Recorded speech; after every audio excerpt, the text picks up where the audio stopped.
Hello everyone, welcome to exam info. Third video GK की लेकर आए हैं। जो यूपीएससी में जो पहले सामान्य ज्ञान सामान्य अध्ययन के जो 30 क्वेश्चंस आते हैं उनके लिए है ये। पहला पार्ट हमने हिस्ट्री उठाया, उसमें भी इंडियन नेशनल मूवमेंट को उठाया है। कुछ कैंडिडेट के कमेंट्स हमें आए, वो कह रहे थे सर हिंदी में भी दीजिएगा हमें, क्योंकि आप बोल तो हिंदी में रहे लेकिन आपका डाटा इंग्लिश में है। तो इसके बाद हम एक कंबाइंड वीडियो बनाएंगे, इसमें टोटल 1857 से 1947 का पूरी हिस्ट्री इंडियन नेशनल मूवमेंट की एक साथ रखी जाएगी। जितनी भी महत्वपूर्ण घटनाएं इस बीच में हुई वो सब एक साथ दिखाई जाएंगी। तो ये 3 पार्ट में थी, वो एक ही कंबाइंड कर देंगे, वो हिंदी में होगी। तो उस तरह से होगी वो कि आप कान में लगाइएगा, सुनते रहिएगा, स्टोरी की तरह आपको याद हो जाए। चलिए इस पे आते हैं, इसे आप लिख भी सकते हैं। पार्ट थर्ड है इस वीडियो का, ये 1930 तक हम डिस्कस कर चुके थे।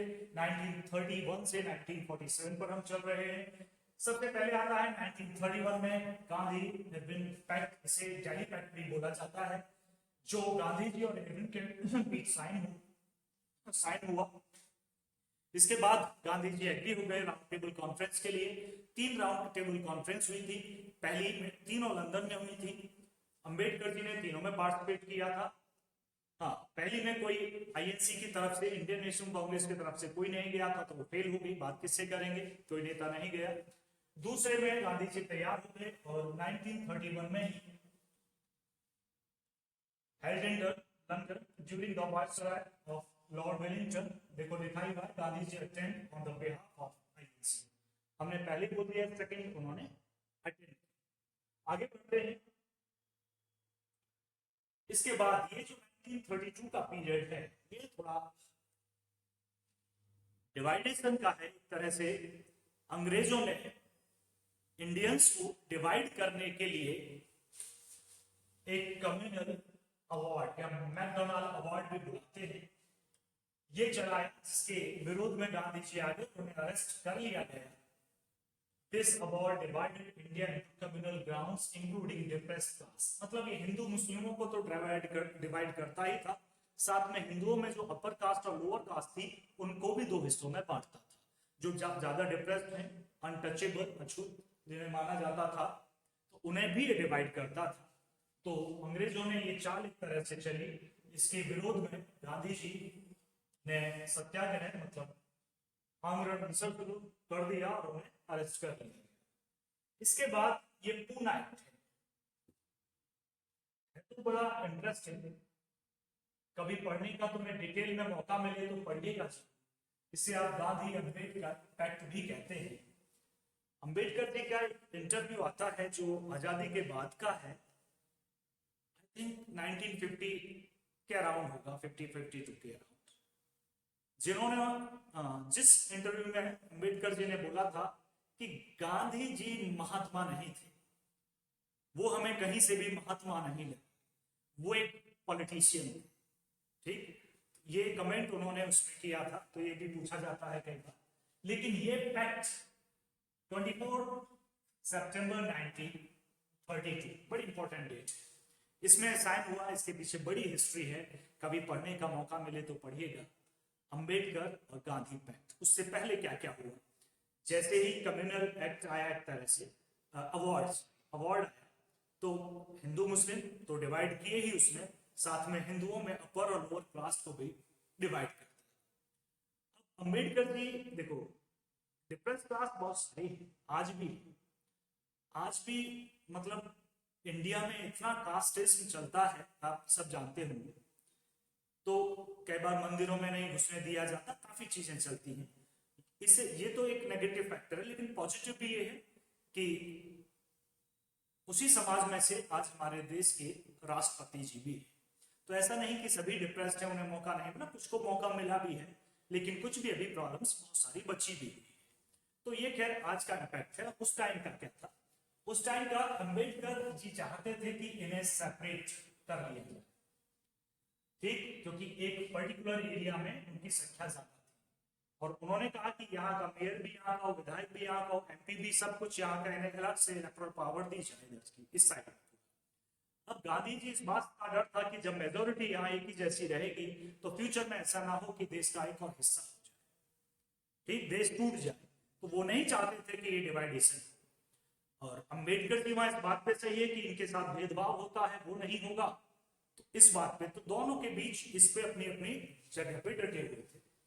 लेकिन गांधी जी जेल में थे और एक तरह से खाना नहीं खा रहे थे, भूख हड़ताल पर थे और उनकी तबीयत डे बाय डे गिरती जा रही थी।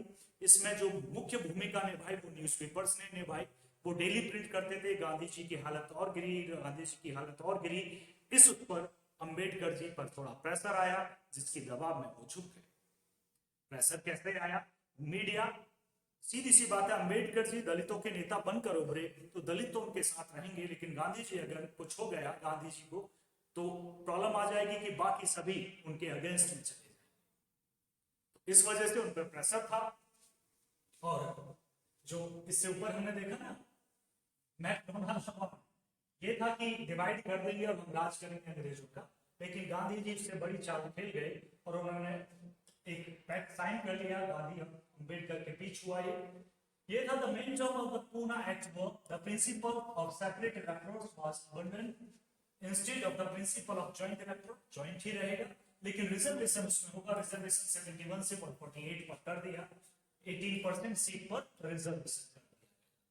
तो ये पैक्ट साइन हुआ, जिससे अलग से तो नहीं किया गया, एक ही साथ था, लेकिन रिजर्वेशन की सीट बढ़ा दी। इसके बाद आते हैं 1932 में ही था third round of table conference.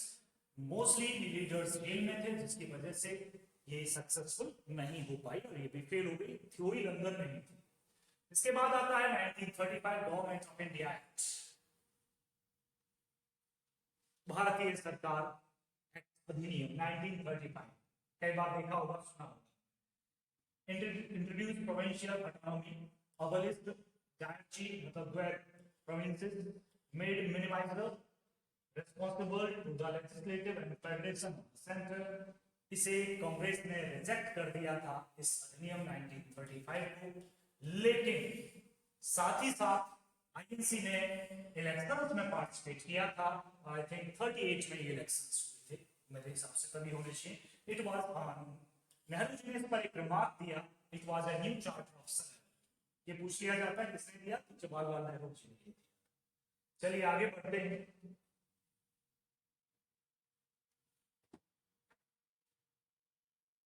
Thirty five के बाद जो मेन घटना थी वो 1940 में हुई।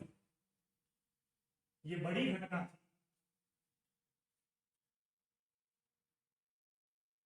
एक बार जहां से पाकिस्तान रेजोल्यूशन या लाहौर रेजोल्यूशन भी कहा जाता है, लाहौर में हुई थी। एक बार सब state union of the frontier provinces Baluchistan, Sindh, Kashmir as Muslim state within the federation.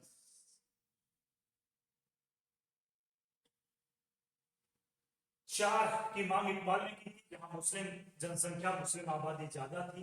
एक तो फ्रंटियर प्रोविंस बलूचिस्तान, सिंध और कश्मीर, इन्हें अपने लिए इन्होंने मांग की थी। चौधरी रहमत अली ने एक नया नाम इन्वेंट किया, पाकिस्तान। पाकिस्तान ये आई नहीं था। और लाहौर सेशन में मुस्लिम लीग ने 1942 में इसे पाकिस्तान रेजोल्यूशन का नाम दिया और पाकिस्तान की मांग 1940 में उठाई गई। चलिए आगे बढ़ते हैं। ये अगस्त ऑफर है, लिन लिथगो ऑफर, नाम अजीब सा स्पेलिंग देख लीजिएगा। Goal to establish dominion status of India.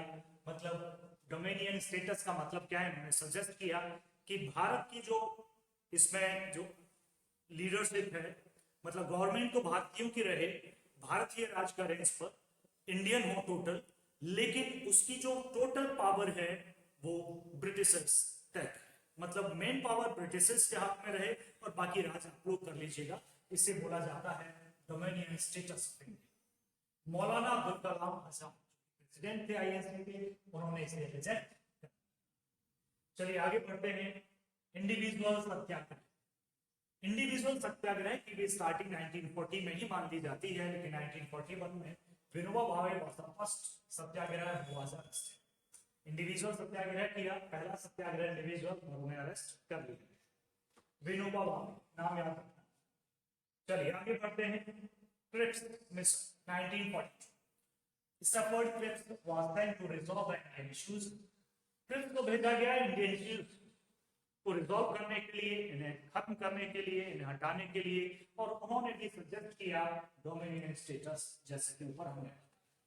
उसके बाद आया 1942 से स्टार्ट हुआ quit India movement.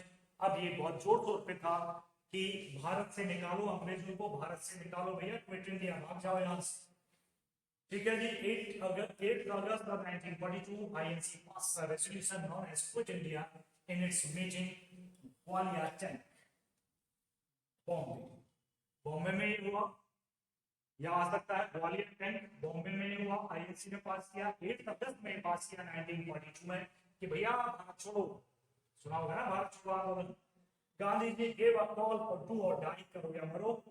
Parallel government was established in the following 4 places। INC ने 4 प्लेसेस पर इन पैरेलल, मतलब ब्रिटिशर्स जो चल रही है, इंडियन भी वहीं पे चला दी, और ये 4 थे। बलिया जो कि यूपी में है, तमुलक जो कि बंगाल में है, सतारा जो कि महाराष्ट्र में है, और तलचर जो कि उड़ीसा में। ये भी पूछा जाता है कई बार कहां कहां पर है ये, और इनमें क्या कर रहे हैं, पैरेलल गवर्नमेंट ठीक स्टैब्लिश कर दी गई। यूपी में की गई, बलिया में, आप जानते हैं सभी डिस्ट्रिक्ट को। तमुलक बंगाल में है, सतारा महाराष्ट्र में से भी आप जानते होंगे, तलचर उड़ीसा। आगे है याद formula. Chakravarti Rajagopalachari proposed to appoint a commission to demarcate the district northwest and east where Muslims were in majority। मतलब डिमांड करने के लिए कहा कि नॉर्थ वेस्ट और नॉर्थ ईस्ट जहां जहां मुस्लिम आबादी ज्यादा है उसे डिमांड करने के लिए प्रपोज किया। सीआर मतलब चक्रवर्ती राजगोपालचारी फॉर्मूला से ऐसे बोल सकते हैं। उसके बाद आया web plan of the Shimla conference 1945 की बात है, 1945। Wave Act proposed executive council will balance representation to the main communities, Hindu and Muslims, balanced बराबरी। 22 Indian leaders were called at similar to consider the Wave plan। बात केवल डिवाइडेशन की थी, मुस्लिम league साथ नहीं दे रही थी, मुस्लिम लीग अलग चाहती थी, ये अलग चाहते थे, तो ये डिवाइडेशन का एक तरह से फॉर्मूला था। आगे बढ़ते हैं, cabinet mission 1946। British PM Lord Attlee sent a British cabinet mission which included Lord Patrick Lawrence Stafford Cripps and A.B. Alexander. They met the representative of different political parties. It was related to constitutional reform। मतलब इन 3 का group भेजा गया, ठीक है जी, जो यहाँ की Indian political party से लीडर से मिला और यहाँ की प्रॉब्लम्स के बारे में उन्होंने जाना कि क्या डिवाइडेशन की नीड है या नहीं, ये सब एक्सेट्रा बहुत सारी वैसी बातें थी, केवल यही नहीं था। Interim government 2nd September 1946 Jawaharlal Nehru joined but the Muslim League didn't। Interim government, अंतरिम सरकार की घोषणा यहाँ कर दी गई जिसे लीड कर रहे थे जवाहरलाल नेहरू, लेकिन मुस्लिम लीग इसमें शामिल नहीं थी। Formation of constitutional assembly 19 December 1946, date याद रखिएगा। Doctor Rajendra Prasad was elected as president. Doctor Rajendra Prasad जो बाद में प्रेसिडेंट भी बने स्वतंत्र भारत के, लेकिन मुस्लिम लीग ने ये भी ज्वाइन नहीं किया। आगे बढ़ते हैं, Mountbatten plan. His plan was to divide India to retain maximum unity, division of Punjab and Bengal। Mountbatten का प्लान था कि इसे डिवाइड कर दिया जाए, इंडिया को डिवाइड कर दिया जाए, पंजाब और बंगाल को डिवाइड कर दिया जाए जहां मुस्लिम आबादी ज्यादा थी, लेकिन मैक्सिमम आबादी को साथ रखा जाए। ये किसका प्लान था? माउंटबेटन। ये बात बन नहीं रही थी। The India independence act, Indian independence act 1947, आजादी मिली यहाँ। It was passed in British Parliament। It has detailed measures of the partition transfer of political powers to the Indian and Pakistan governments। Total power दे दी गई और 15 अगस्त को आजादी भारत को मिल गई, साथ में डिवाइडेशन भी मिला। तो ये थी 1947 मेजर जो घटनाएं थी। आपको डेट भी याद रखनी है, आपको कहानी की तरह स्टडी करना है। हिंदी में हम नेक्स्ट वीडियो में लेकर आएंगे। कुछ बच्चे कह रहे थे कि सर हमें पीडीएफ भी चाहिए। अरे आप वीडियो को कान में लगाइए, बैठ जाइए आंख बंद करके, हिस्ट्री स्टोरी की तरह हम बता देंगे ईयर वाइज ईयर क्या हुआ, आपको याद होती चली जाएगी, आपको देख के पढ़ने की जरूरत पड़ेगी ही नहीं। तो ये तो इंग्लिश में था, पूरा कवर हुआ। इसके बीच में आईएनसी के कब कब सम्मेलन कहाँ हुए उसे हम लेकर आएंगे। कुछ की इसमें से जितने भी थे स्वतंत्रता सेनानी जो भी थे उन्होंने बहुत सारी बुक्स लिखी, उसे भी हम लेकर आएंगे, वहां से भी क्वेश्चंस आता है। तो अभी तो ये आउटलाइन आप मानिएगा, अब इसके डिटेल्स भी हम सबकी बताएंगे, अलग अलग बताएंगे। ठीक है जी। तो आईएनसी के कब कौन प्रेसिडेंट था, कब किसने अध्यक्ष पद छोड़ा, जैसे त्रिपुरी में सुभाष चंद्र बोस ने पद छोड़ दिया था, तो उस तरह से हम